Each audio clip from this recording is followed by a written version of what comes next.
Welcome back to the Life Be Life and podcast. I'm your host, Coach Emery Cannon, and today we have a very special guest with us today. We have Tiffany Walehwa, and she has a nonprofit organization filled with great information today about trauma and how she can help you.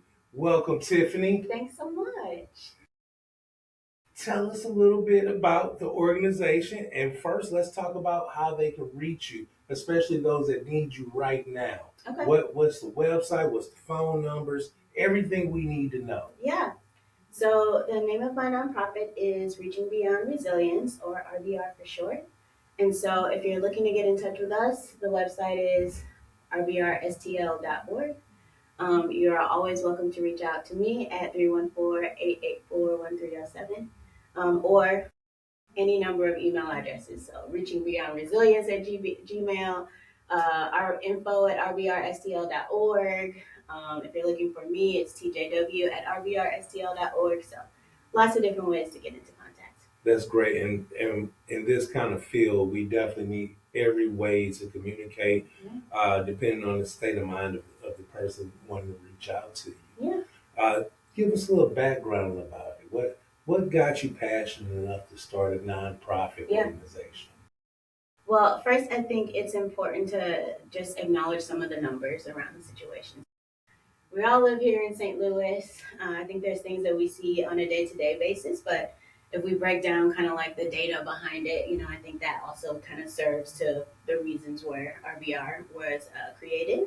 Okay. So St. Louis City and North St. Louis County have some of the highest rates of adverse childhood experiences in the region.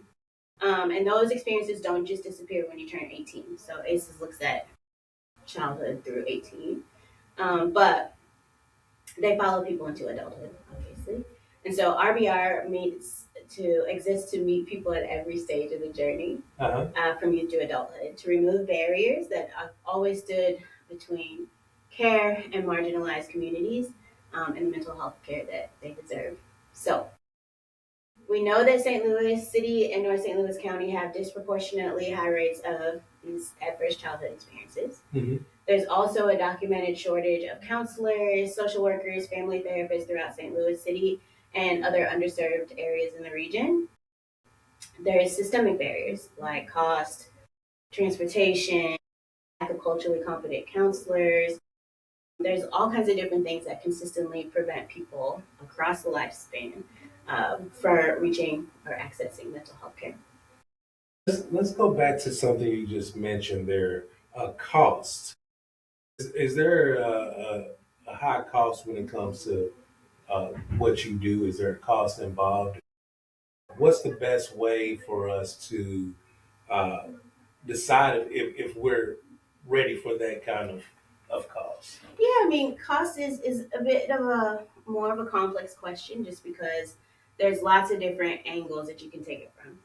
Like, if we're looking at somebody who is eligible for Medicaid, that means that you do have access to services for those providers that are credentialed with Medicaid, and so that would be free of cost. Okay. A lot of therapists and organizations that are like-minded that are trying to make sure that they're accessible. If they don't take insurance at all, they usually have some kind of program that can help assist with the financial cost, and so that's actually one of the initiatives that we have with RBR. So okay, so you do take people with Medicare, Medicaid kind of situation, mm-hmm. And so I didn't mean to impose in there. I apologize. I know that's like one of the most important things with our listeners is cost. Yeah, absolutely. And so I always want to address that right up front so that people know that that should not stop you right, from absolutely. reaching out. But go ahead. Yeah, no, absolutely. And I also kind of like to tell people when we are having those conversations and we're talking about cost and one amount versus another, my copay here is this, but this there, the thing about it is when you're looking for mental health care, when you're looking for a therapist, the most important thing is that you find somebody that you can connect with, somebody that you can trust. Yeah. And so, I can't be in people's pockets necessarily, but if it costs $5 more for you to have that person that you know that you can really get to the bottom of things with, then I say go for it. And like I said, there's programs out here that are usually available to help get you to that person as well. Perfect. So we talked about the cost. Tell the story behind the business. Where where did this all just? Yeah. So we'll start with kind of my story. And so that's basically where I began. And so my introduction to mental health was not in a classroom, it was in a clinic. It was actually with my family. And so watching family members navigate mental health challenges, I saw firsthand how important care and compassion can be, Yeah. and what the opposite of that can look like when someone is stigmatized or ostracized. And so that contrast has always stuck with me. And then I experienced my own kind of mental health challenges. I had been a dancer for most of my life. This wasn't just something I did, it was who I was. I was eventually a dance major, but my identity and my future, my sense of myself was wrapped up into this future career that I was going to have.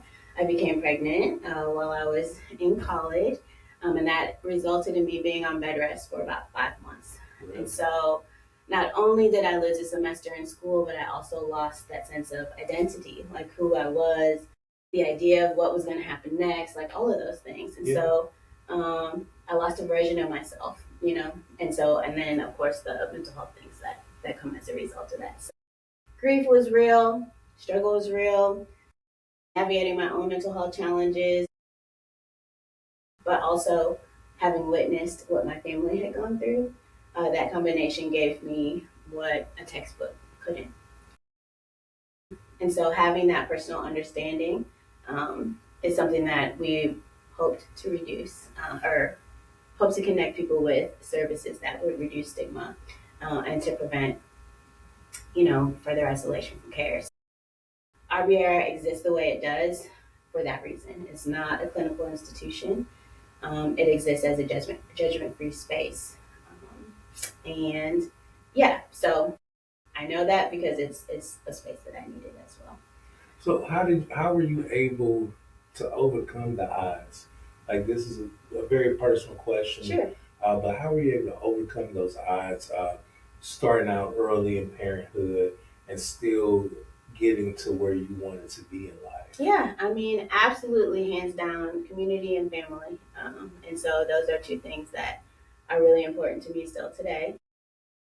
I did have the support of my entire family. Not only did I have parents that are around to help, but I also had grandparents and cousins and all kinds of different folks who were always willing to help out where they could. I also had the privilege of being able to go back to school. So I went to my undergrad at University of Iowa.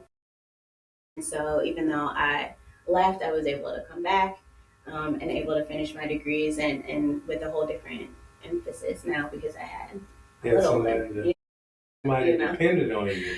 So that takes a certain kind of determination. Where sometimes people lose their determination while starting to parent because now they're focused on parenting. Yeah. How did you keep that fire or reignite that fire? Yeah. So I mean, I think anybody who has parented knows that it's not like a consistent kind of like drive to get everything just right, and especially being younger, having the confusion around, what do I want to do and how do I want to exist in space. But in terms of where the determination comes from, I really give lots of credit to, again, my family because I've had things modeled for me. Yes. So just because I had a baby, that didn't mean that my life had to end there or whatever. I mean, I had a wonderful father who encouraged me in some other ways, but always encouraging me to kind of look to see like, what are you gonna do next, Keep but options open. Yeah, and like I'll tell anybody, I think I had wonderful role models. I knew that I could go back to school because I was at my mother's graduations, from college and from medical school. And so, yeah, she did it, so I knew I could do it, you know? Exactly. And I think that goes a long way. You know, I try to tell people that I meet along the way, if I know something, you know something. If I can do it, you can do it. And not necessarily in a way that says that you have the same resources or the same privilege or any of those things, but just that, like, it's about finding the people who can help you get there, you know. And so now you're one of the people that can help people get. We try to be, definitely try to be. That's what you do. And so we talked about the background of where it kind of came from. And this isn't something you woke up and said you wanted to do. This is something that you've been working at as a body of work your entire life. Can we go into that a little bit? Absolutely. So I grew up in North City in North St. Louis County. All of these things that we're talking about with like figures and facts and that kind of thing, it's not just, again, a clinical text. It's like, this is where I grew up. And so my undergraduate degree, in addition to dance, is in psychology. But even with that path, it wasn't necessarily straight. Like I said, I had my son in the middle of there. And even though I was able to come back and finish my degree, kind of ended up in a system in all kinds of different places where I got to see the effects of not having access to mental health care. Is that all just in St. Louis that you've seen that? Or? No. So I actually started my career in working with TRIO programs. And so those programs support first generation college students. And so there I worked at Brandeis University in Massachusetts first, before moving back here and doing the same thing at Washington University. And so my job there was to help students from marginalized backgrounds navigate campuses and systems that just weren't built for them. And so I was striving to create an atmosphere for those kids that I was working with at the time, to acknowledge their identities and also to acknowledge the inequality that they face. And so at Brandeis, when I was working there, the suicide rate was actually really high. And that was largely attributed to just the immense amount of pressure that they had academically. So there were students there that had triple majors. What? I mean, just like... I didn't even know that was a thing. Yeah, like really, really high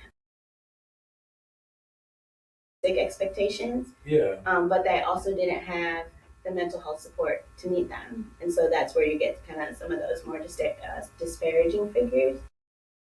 But that showed me early on that mental health access and mental health care it's not based off of your zip code, and it's not based off of your GPA. Everywhere. It's not based off of, there's these people at these really prestigious universities that are still struggling and need support. Started there, then left that work and started working as a community support worker.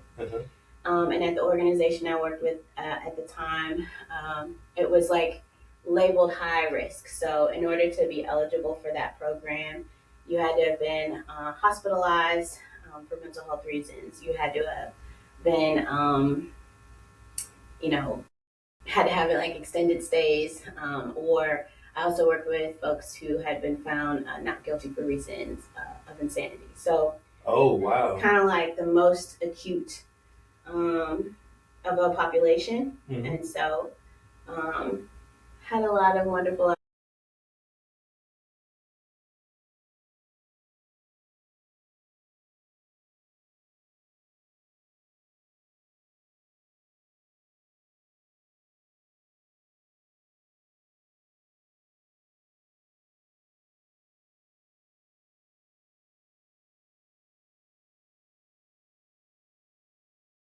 that area. Was that still in? That was in St. Louis. That was in St. Louis. With the St. Louis community. So, besides growing up in it, just professionally. I moved back to St. Louis probably 22 years ago. Okay. So since then. Really? Okay. So you came back and went right to work. So you have a very good knowledge of what you were talking about earlier with the statistics that's going on in St. Louis. And what's the percentage you think you see in your nonprofit right now of that amount that that are able to be helped? Oh, I mean, everyone is able to be helped. Right. So one of the things that we've set up our VR so that it's not necessarily that we are the service provider. Mm-hmm. We're the people that connect you with, hopefully, culturally competent care. The other thing that kind of separates us, which I can get into, but like it's just that we also look at the workforce and workforce development as well. Okay. Service in this kind of field can mean lots of different things. It can be as a client, but it can also be as a therapist that's trying to stay in this field, Yes. or a student who's trying to get into this field, or there's lots of different ways. And I always say, like, I mean, me being a coach, I have coaches that mentor me, Yeah. and I do mentorship for others. Yeah. But I always say with therapists, or counselors or Mhm. psychologists, in this field, you have to have an outlet. Yeah, And absolutely. it's also great just to get a personal, professional opinion Mhm. on what you're experiencing, just to make sure that you're not, getting too far left or too far right. Right. Keeps you regulated. Mhm. And so, like, I always encourage people in the mental health field or in the coaching field, or to make sure that you have a one up and two to the side. Absolutely. Yeah, I mean, I think that's very important. burnout is very real. Mhm. And so, But you mentioned people wanting to get into this field. Do you do apprenticeship or so I'm also internship? yeah, well, I have interns and practicum students. I'm also I do I'm a I can't think of the word right now. Now we're in it, but I also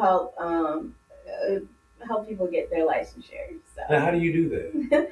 I can't think of the term right now, but yeah. Yeah, you help them get licensed, right? Right. So, as a licensed professional counselor, you have to have 3,000 supervised hours. So I'm a clinical supervisor. Yeah. Oh, are you? Yeah, that's the term.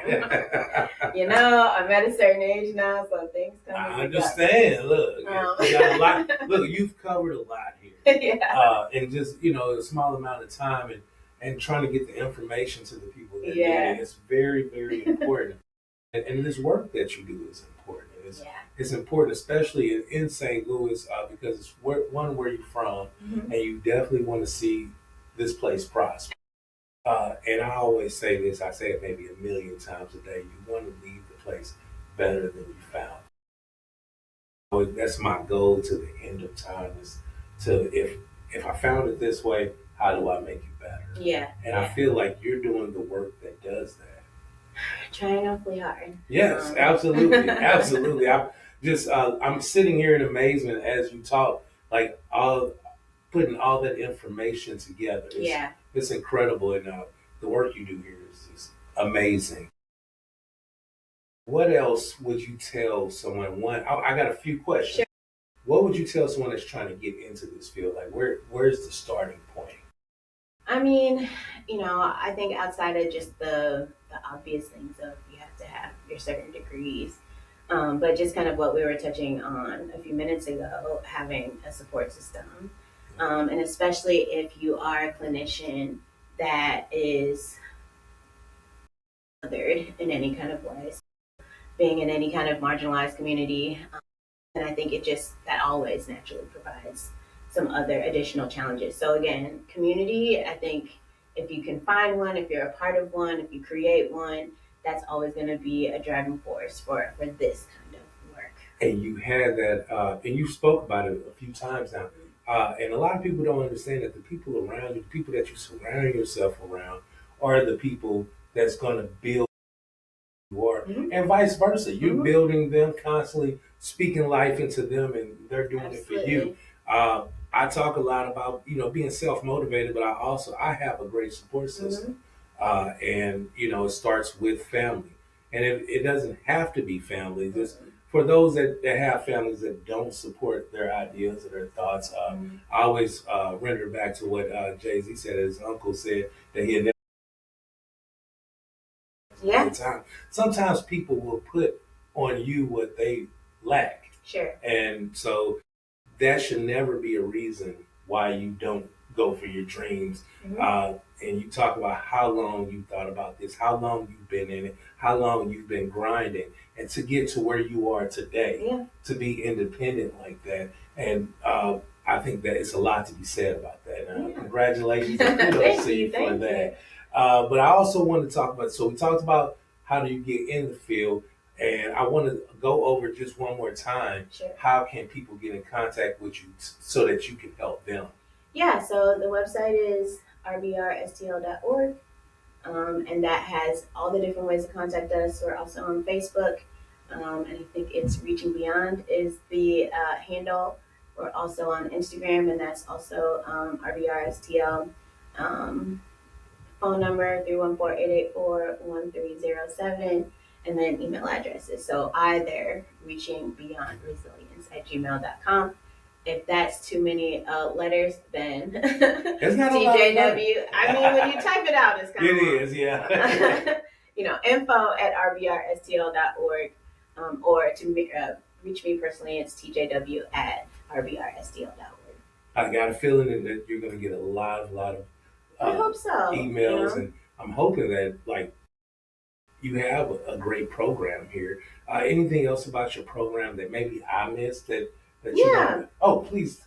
So, for RBR, I just want to put this out there. So we have our strategic plan for the next 4 years. It's the Wellness Equity Initiative, and so under that initiative, we have 6 funds. So one of them, it helps to pay for therapy services, and so like I said, there's programs out here that can help assist with cost. Mhm. And so for that program, we try to keep very ethically minded. So we don't ask for tax returns or anything like that. It's basically just a self attestation, about your desire or need for care. Mhm. We also have our Access Digital Fund, and so that's one that's meant to expand care through telehealth.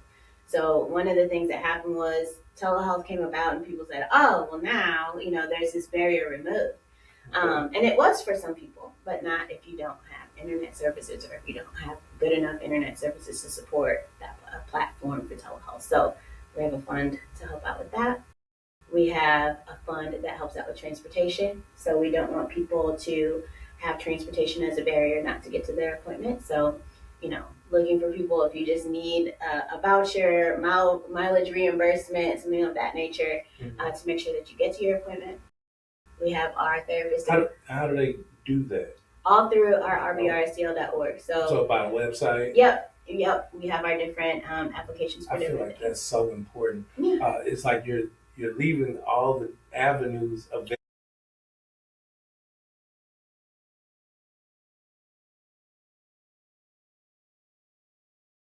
personal experiences with. And so, like, when I talk about RBR, it's basically, when I go through kind of my life's work, it's like that organized, So, but yeah, Therapist Empowerment Fund. And so that's for clinicians that are either in the field or entering the field that are either a part of a marginalized community themselves or want to work with a marginalized community. So we want to help with reducing costs for like training or to obtain your licensure, like that kind of thing. Yeah. And then we have our community programs that we host. And so that's actually been our longest standing kind of intervention since we started in 2020. Is that something you can talk about? Yeah, so we just partner where we can with local organizations, whether it's like faith-based groups or other like counseling services, so that we can provide programming. So again, always trying to reduce stigma, always trying to reduce barriers where stigma is often a barrier. And then our big baby is hopefully our capital campaign, where we'll have an apartment building. And so the dream for that is that we want people to be able to have a place to live, but also a place to access services, whether it's mental health and other care, all in one place. Is that a program in transition or? So that's what we're raising funds for. And how do they give to that fund? So we do have our Give Butter campaign right now. That's if you're familiar, if you're not, but it's like RBR. It's givebutter.com/RBR Wellness. Mhm. So it also lists out all these initiatives and gives you the option to donate either to one particular fund or just to RBR in general. And so that's where you'd be able to make those donations in addition to the website at rbrstl.org. Wow, you have been busy. Yeah. Yeah. So if you guys were wondering if she's busy enough, she's definitely busy, but she definitely wants you to come down and let her help support Yeah. you. Yeah. Any other initiatives we need to know about? That's a lot. Hey, It's a lot. kudos. But it's all for the help for the community. Yeah. Hey, and not only do you have to respect that, but you have to give. I want each one of you to get to this website and find the one that's the most passionate for you on that website and give something. Is there a way people can give time? Absolutely. We're always looking for volunteers. We're always looking for community partners. It's been lovely that we've been able to connect with a few community partners already this year where they're providing services to children and families and all the things. And so we've been able to support clinicians in paying for their NCE exams and all the other things. And so now, what is that, an NCE exam? So that's the exam that you would need to take to become a licensed professional counselor. Gotcha. But it's not limited to that. So we also work with people who have to take their LCSW exam. And what is that? So licensed clinical social workers also have a track that includes, these exams and trainings and all kinds of things that are actually quite costly. I won't jump on my social platform about those things and how just systemically there's a lot of work that we still need to be done just about understanding the need. I think we understand the need for mental health care, but in terms of service provision and how we support the therapists that are trying to provide that service, we don't have as much awareness around. So, and is there a way that you guys are trying to make people aware? I mean, through the initiatives, and especially through Therapist Empowerment Fund, I would say, just because, again, like for mental health, for professionals with our level of education, our meaning, I'm a therapist, and I would assume, we have the highest amount of student loan debt. We don't get paid as much as other professionals.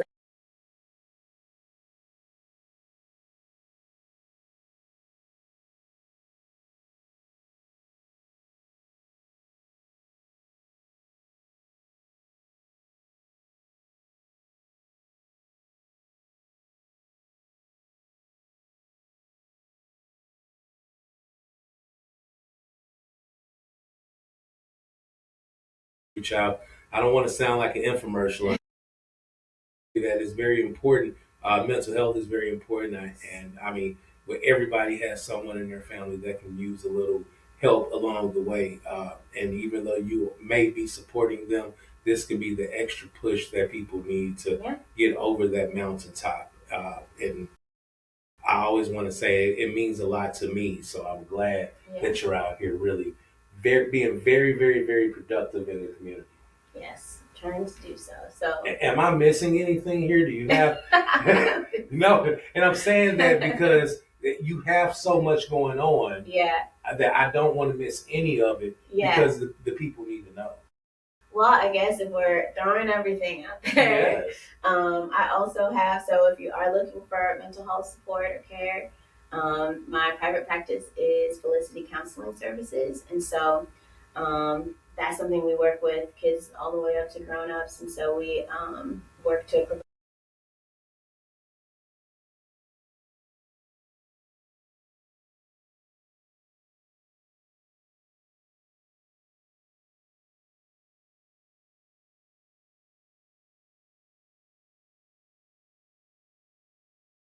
trauma. Some people may not know exactly what is trauma. Is there a more broken down version of the word trauma that people can be like, okay, I fit into this? Yeah, I mean, trauma is one of those terms that is kind of hard to pin down. But when I'm talking to people, I like to explain it in the way that says a trauma is anything that changes how your central nervous system works. So if I've had an experience and before I had that experience, I functioned one way, and as after I had that experience, my body functions a different way, whether it's because my heart starts beating faster or because now I'm nervous about something that I wasn't before, then you've experienced a trauma. So it doesn't necessarily have to be these like big disparaging things. It really can be just about your personal journey. So again, in trying to create that judgment-free space, I don't necessarily try to define it any further than that, just because I think that says you enough. don't want to I mean, isolate anyone from thinking that right. they're not ready or that it doesn't count for them. And for me, I don't want people to think trauma is just something that on a larger scale, Yeah. like, I was bullied or Right. this, or, I, really like trauma. Yeah. Trauma is anything that alters hmm what you've already been through. Right. And so, like, I want people to know that. I think Yeah. that's very important.